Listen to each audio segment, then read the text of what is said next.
Lágẹ̀lú 96.7 FM fẹ́lẹ̀lẹ̀ nìbàdàn gbàgbàgbà ni wọ́n dúró sí ètò yìí bá ń ṣe ń sọ lọ́wọ́ bẹ́ẹ̀ ló ṣe ń gbọ́ Anẹ́sì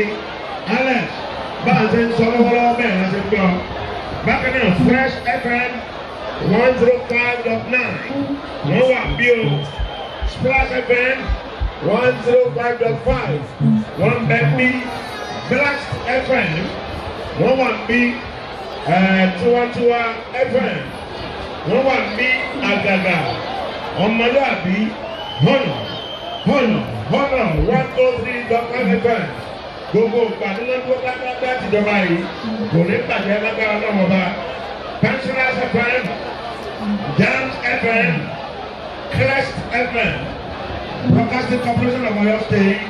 BCOS, iléeṣẹ́ alálùbáríkà tó ní Ọ̀yọ́ FM, tẹlifíṣàn àti rédíò wọn wà ní gbogbo onílọ́pẹ́jú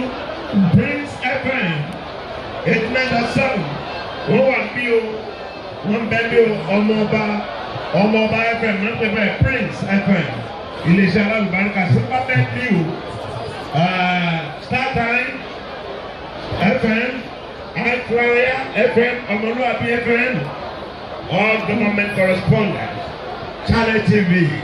gbogbo ẹ̀ ni wọ́n gbé lọ́wọ́ kan bí a ṣe sọ̀rọ̀ lọ́wọ́ ni ògo lóde yìí o bákan náà iléeṣẹ́ Galaxy television tó ń rọ́ọ̀sì nìbàdàn ó ń rọ́ọ̀sì ní Galaxy ó ń rọ́ọ̀sì ní Galaxy ó ń rọ́ọ̀sì ní Galaxy làwà yìí o ètò Ìyẹ̀rú ó sì lọ bẹ́ẹ̀ ni kò ní bàjẹ́ ògo ti wọlé o Táyé currency èmi máa ń pè ní ọmọ mi dùn ní Táyé sọmọ mi ó ti dọ̀rẹ́ mi ẹ má ti fẹ́ tó bí ọmọ tó bí ìjọba tó bí dọ̀rẹ́ ìjọba wàláì àjọ wa ni o kò ní bàjẹ́ bó ṣe ń bọ̀ wọn náà Ọlọ́run máa bọ̀wọ̀ fún ọ àṣírí ẹ̀kọ́ ìtúlódú ewé yóò máa dùn ní Táyé wà mí ẹ máa ń gbúròó òun láìpẹ́ Adégbèga Ìyẹ̀rú mo sì ń bọ̀ sókè. Ṣèyí Mákindé ṣe bẹ̀bẹ̀ nínú ọ̀rọ̀